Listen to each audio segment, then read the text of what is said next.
Muzeul Național de Artă Contemporană al României are o colecție foarte importantă de artă modernă și contemporană. Intervalul de principiu pe care operăm este anii 60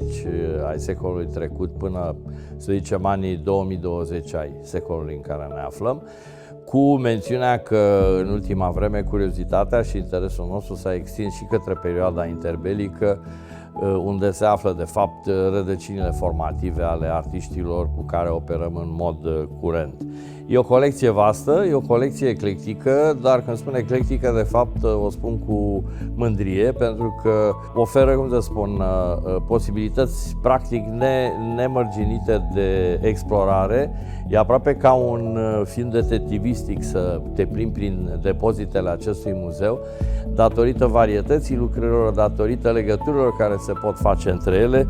și datorită unei oferte, cum spuneam, extrem de generoase de a învăța despre societate, despre istorie, despre altă și cultură, despre ce s-a produs și ce s-a trăit pe acest teritoriu. În mod fericit,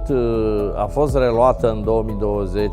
buna practică a achizițiilor periodice de artă contemporană pentru colecția muzeului, practica inaugurată în 2002, urmată în 2004, 2007, 2008 de alte sesiuni de achiziții, după care a fost un colaps practic de mai bine de un deceniu. Între timp lucrurile stau mult mai bine și în momentul de față putem spune că colecția a crescut și a devenit mult mai robustă, în special în partea noutăților. Un instrument la care m-am uitat cu mare atenție, mai ales după 2014, când am preluat managementul muzeului, este cel al donațiilor, care evident puteau fi aduse în discuție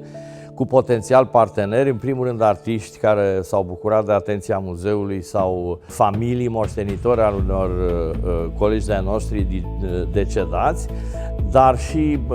galerii private, colecționari care ar fi putut să doneze. M-am întors către ei în măsura în care muzeul și-a consolidat în mod progresiv o bună reputație de gestiune a colecției.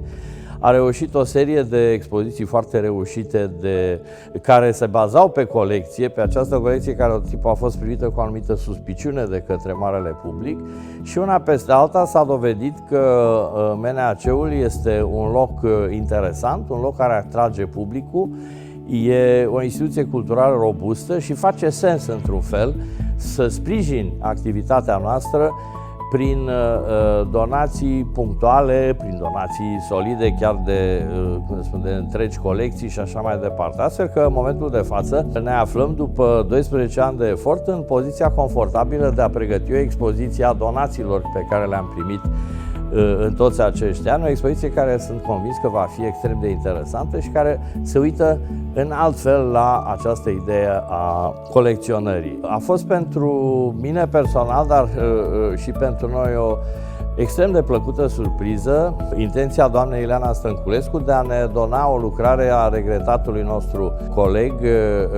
pictorul, graficianul, profesorul Henri Mavrodin,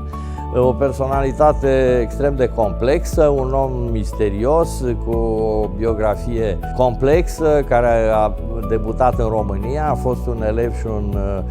discipol preferat al lui Corneliu Baba, după care a plecat în Italia, după care s-a întors. Iar donația pe care doamna Stănculescu ne-a făcut-o este un obiect extrem de interesant, pe care îl știu de ani de zile. Este o sculptură abstractă, e o lucrare de maturitate târzie, realizată în 2015, care a intrat în patrimoniul nostru în 2025 și pe care publicul va putea să o vadă, sperăm foarte curând, în expoziția despre care vă vorbeam.